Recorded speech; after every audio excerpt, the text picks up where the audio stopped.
ఇది మీకు తెలుసా?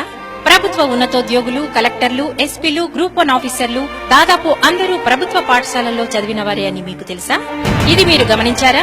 ప్రభుత్వ పాఠశాలల్లో అత్యుత్తమ శిక్షణ పొందిన టీచర్లే ఉంటారని, ఎన్నో పోటీ పరీక్షల్లో నెగ్గిన తర్వాత మాత్రమే గవర్నమెంట్ టీచర్స్ గా నియమింపబడతారని మీరు గమనించారా? మన తెలంగాణ రాష్ట్రం ఏర్పాటు అయ్యాక ప్రభుత్వ పాఠశాలల్లో గణనీయమైన మార్పులు వచ్చాయి. ఈ విద్యా సంవత్సరం నుండి ప్రభుత్వ ప్రాథమిక పాఠశాలల్లో ఇంగ్లీష్ మీడియం ప్రారంభించబడింది. ప్రభుత్వ పాఠశాలల ప్రత్యేకతలు: విశాలమైన తరగతి గదులు, విశాలమైన ఆట స్థలం.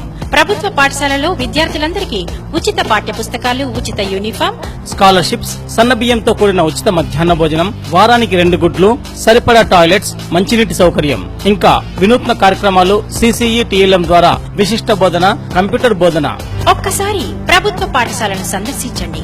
మీరు బెస్ట్ అనుకున్న ఏ ప్రైవేట్ స్కూల్ తో అయినా, ఏ అంశంలో అయినా మా ప్రభుత్వ పాఠశాలతో పోల్చి చూడండి. మీ పాత దృక్పథాన్ని మార్చుకోండి.